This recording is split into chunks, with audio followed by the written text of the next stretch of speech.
Good day everyone! Today we are going to discuss about the globalization of religion. But before we start the discussion, let us know the objectives and the content outline of our discussion. Here are the objectives. First, it explains how globalization affects religious practices and beliefs.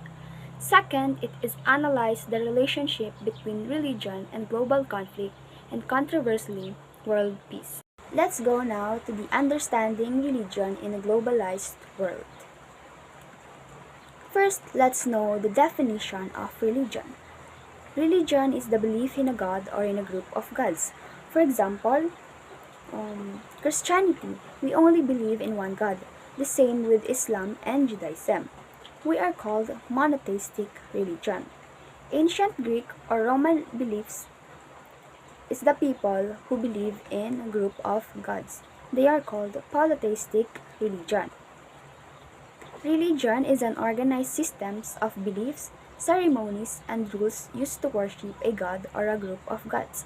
So, religion, it is not only a belief, but also a structure. Kasama na rito yung rituals, ceremonies, and moral codes na sinusunod ng isang religion. What is religion? Again, for Christian, it is the relationship with Jesus. For Muslim, it is a way of life. However, in reality, religion is difficult to describe and realize because human belief structures are varied and complex. So, what is the relation of religion to globalization? Globalization flattens out cultural differences, erodes local customs and beliefs, and spreads a secular capitalist way of life that is at odds with religions of all sorts. And at the same time, there's the way in which religion serves as the source of globalization's greatest resistance and as a haven for those standing in opposition to its ubiquitous yet often subtle power. So therefore, if we'll try to describe the relationship between religion and globalization, it is an antagonistic. One is struggle and conflict. Merong positive and merong negative side. So for your information, here are the most known religions around the world. First is Christianity with 2.2 billion followers, Islam with 1.8 billion adherents, Hinduism with 1.1 billion adherents, and Buddhism. So when did globalization started to influence religion? Evolving trade routes led to the colonization of Asia, Africa, and Central and South America. Religion became an integral part of colonization and later on globalization. So dito napapasok yung pagsakop ng Spaniards sa Pilipinas. They have goals or motive in colonizing our country. It's called 3G. 3G means glory, gold, and God. Globalization, characterized by increasing interconnectedness across the world, has profoundly reshaped religion's landscapes. So dahil nga mas mabilis na ang pag-travel at pakikipag-communicate, ang mga religious ideas, practices, and beliefs ay mas mabilis kumalat kesa sa dati, because dati is limited lang. However, this interconnectedness can also bring challenges. It often leads to secularization and marginalization. So, pwede nitong mapabago or mapahina yung mga traditional ways ng pagsasamba or any other religious practices. Here are the 4 primary effects of globalization on religion. First is deterritorialization, meaning no borders. Religious practices are no longer confined to their original culture hearts. Through migration, media, and travel, traditions like Buddhism, Islam, or Hinduism are practiced globally, adapting to local conditions in diverse places like New York, London, or Tokyo. This creates a sense of global religious landscape. So, deterritorialization, religion has moved out of its territory. Before, Buddhism was mainly in Asia, and Catholicism was centered in Europe. But because of migration and travel, we can find mosque in New York, Buddhist temple in London, and Hindu mandir in Tokyo. Religious practices now occupy a global landscape rather than the strictly local. Next is hybridity, mixing of beliefs. Increased interaction leads to blending or mixing of religious practices and beliefs with local cultures or other religious traditions. Hybridity means um, it is the blending and mixing of beliefs and practices. When two cultures or religions meet, they mix. For example, Christianity liturgy might incorporate indigenous music and dance, or a Western spiritual practices might borrow elements from Eastern philosophies or the mindfulness. Next is technology and the media, or what we call globalization. So, modern technology is arguably the single biggest accelerant of these changes, allowing religions to both globalize and localize simultaneously, often called globalization. We have mass dissemination. The internet, social media, and satellite TV allow religious leaders and texts to reach millions instantly bypassing traditional gatekeepers. So, mass dissemination through the internet and social media, sermons and holy texts reach millions of people. Next, we have standardization. While promoting diversity, media can also lead to the standardization of practices. For example, specific interpretations or sermons can achieve global dominance, sometimes marginalizing local variations. Standardization, it is the globalization can lead to a single dominant version of religion. When a popular pastor uploads their interpretation of scripture, it can quickly become dominant and standard. Worldwide siya. Magiging dominant siya worldwide. It often overshadowing or weakening local variations and established traditions. Next is historical spreading of religion through early globalization. Early forms of globalization facilitated the spread of religions through pilgrimage, Silk Road, and cultural exchange. First is pilgrimage. People traveled long distances to visit holy sites like Mecca, Jerusalem, or sacred rivers. So, as pilgrims traveled, they claimed their beliefs, symbols, and stories with them.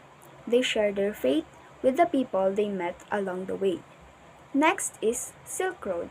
The Silk Road was not just one road, but a network of ancient trade routes connecting the East, like China, and the West, like the Roman Empire. When we say Silk Road, merchants didn't just trade silks and spices. They also exchange and they also exchange ideas and cultures. Cultural exchange.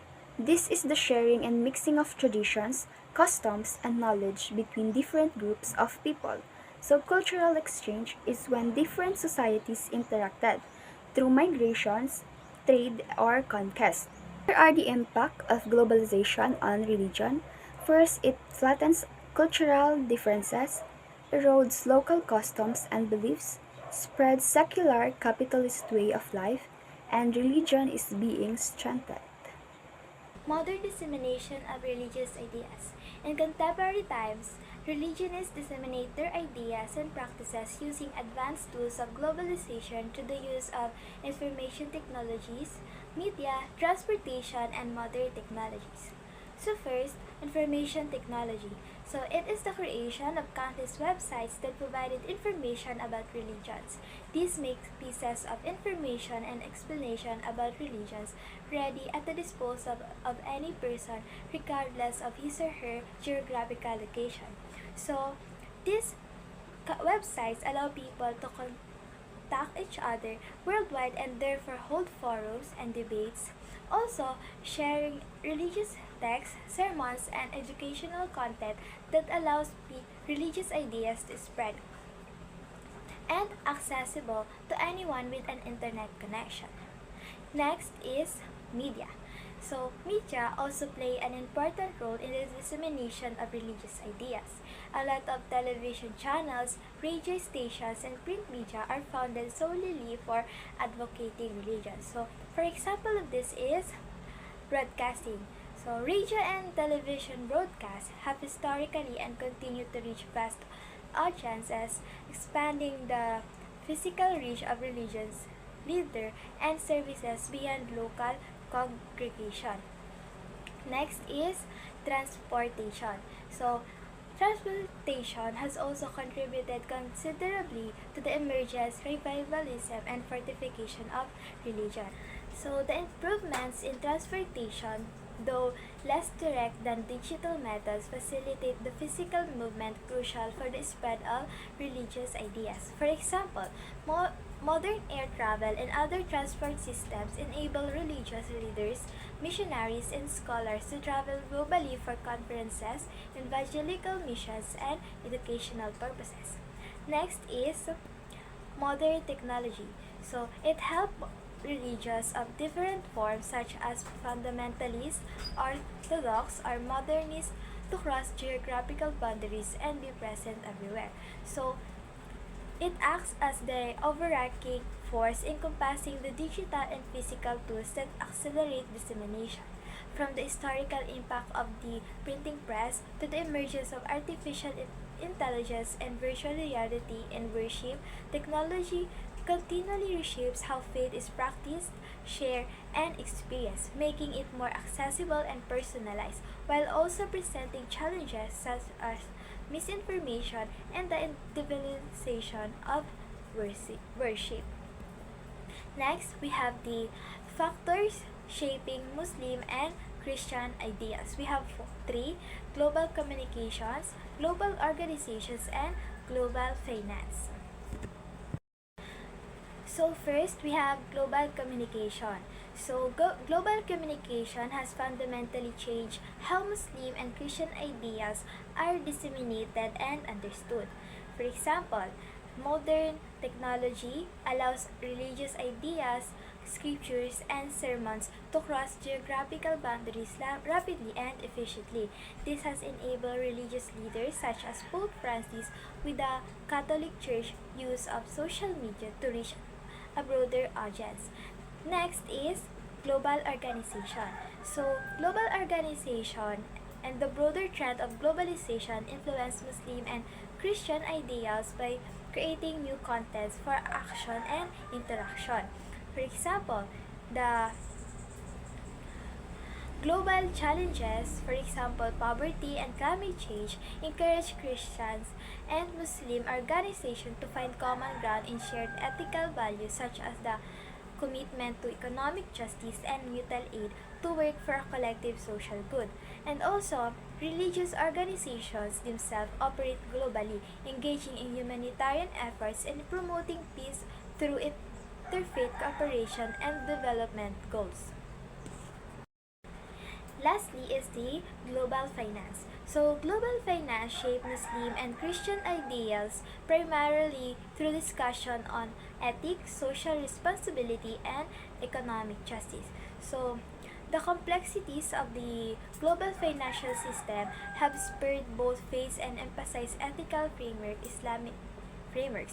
Islamic finance, with its prohibition of interest and excessive risk, provides a prominent establishment ethical alternative to conventional finance. And also, in addressing inequality, the perceived excess or failures of the global financial system cause people to turn to religious principles for stability and guidance for fair economic practices, reinforcing ideals and justice and fair distribution of wealth.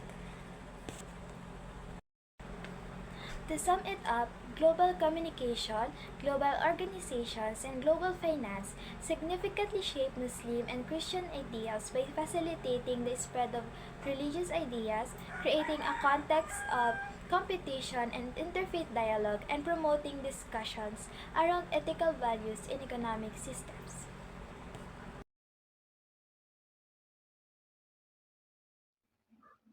Exacerbated tensions. Globalization can worsen existing religious differences, especially when combined with political or economic issues. Extremist groups exploit the rapid spread of information to promote their ideologies and incite violation. So, ang globalization po, maaari rin po siyang mag-cause or magpalala ng tensions sa pagitan ng mga grupo or individual na may iba't ibang beliefs and religion. So, dahil po baga sa globalization, napapadali po yung lahat, pati na rin po yung pag-spread ng information or pag-acquire ng mga new information or ideas. So, the higher chances of interaction ng bawat individual or grupo, mas napapalala po yung tension nun dahil alam naman po natin na ang bawat isa ay magkakaiba-iba ng mga paniniwala or religion.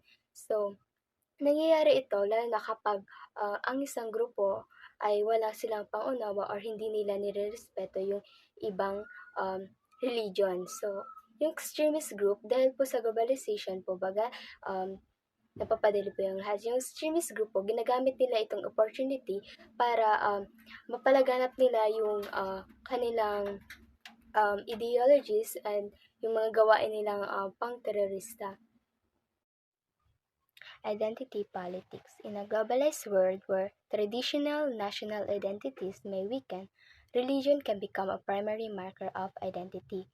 This can lead to us versus them mentalities where religious groups perceive other faiths or secular global forces as a threat fueling conflict.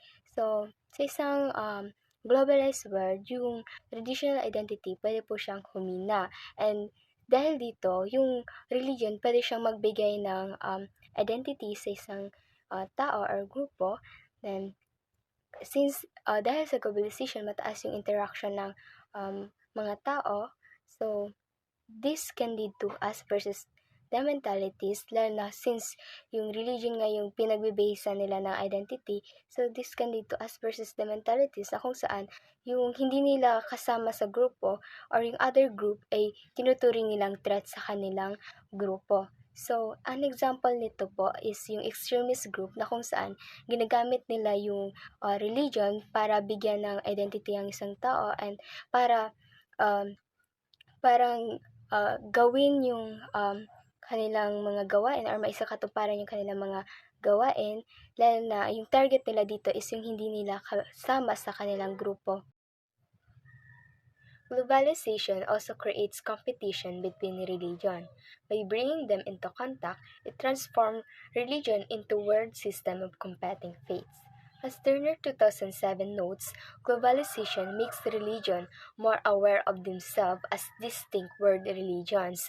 This competition can highlight divisions and limit integration. So since nasa mundo na po tayo ng globalization, yung kung saan yung lahat-lahat po yung papadali, pati yung interaction sa pamamagitan ng migration or ng media.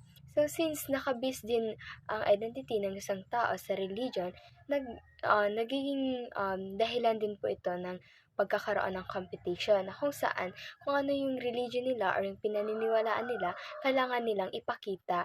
So, this competition can limit integration. Religious extremism. Globalization enables transnational extremist groups like Islamic State of Iraq and Syria or ISIS to use religious justification for violence and terrorism.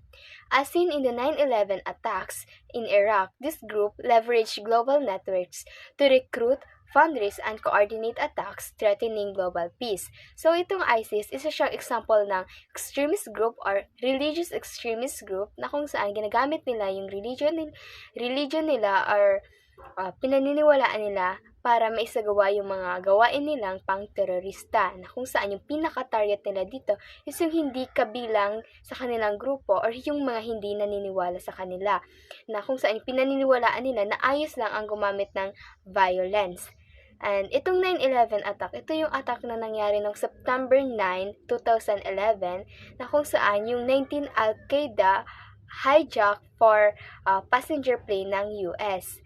So, ang extremist group, ginagamit nila yung media or social media para makakuha ng mga panibagong members or makarecruit and mapalaganap pa yung kanilang mga gawain and ideologies. Clash of values.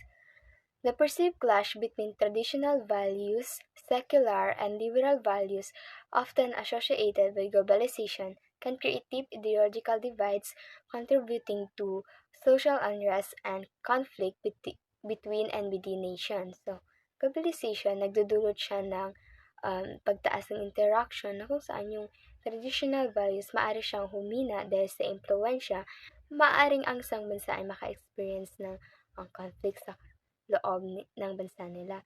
So, an example, if a country has a strong conservative religious tradition, then yung pagsulong ng LGBTQ rights and freedom, maaring maging threat ito sa kanila. Another one is yung mga kabataan ngayon, since masyado silang exposed sa media, kung saan minsan nakakaroon sila ng idea about sa parang freedom, ganyan.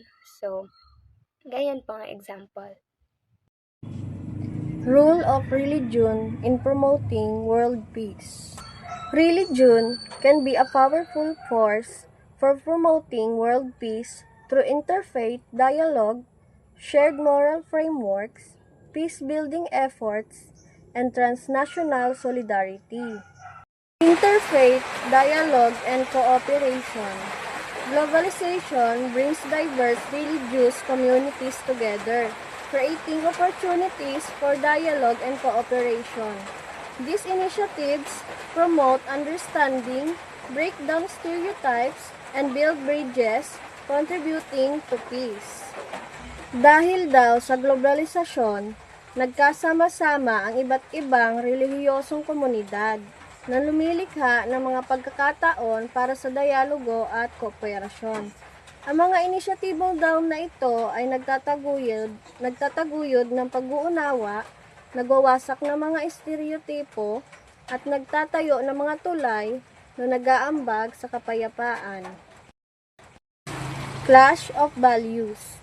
Many religions share values like compassion, justice, forgiveness, and non-violence. These shared principles can promote peace, reconciliation, and human rights globally.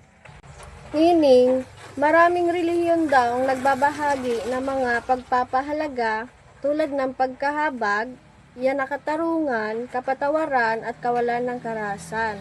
Ang mga pinagsasaluhang prinsipyong ito ay maaaring magtaguyod ng kapayapaan, pagkakasundo, at mga karapatang pantao sa buong mundo. Religious organizations in peace building. Global religious organizations provide humanitarian aid, mediate conflicts, and advocate for social justice. Their networks and moral authority help resolve conflicts, aid victims, and promote peaceful solutions. Ang mga pandaigdigan ng organisasyong panrelihiyon ay nagbibigay ng tulong humanitarian na namamagitan sa mga alitan, nagtataguyod ng katarungang panlipunan.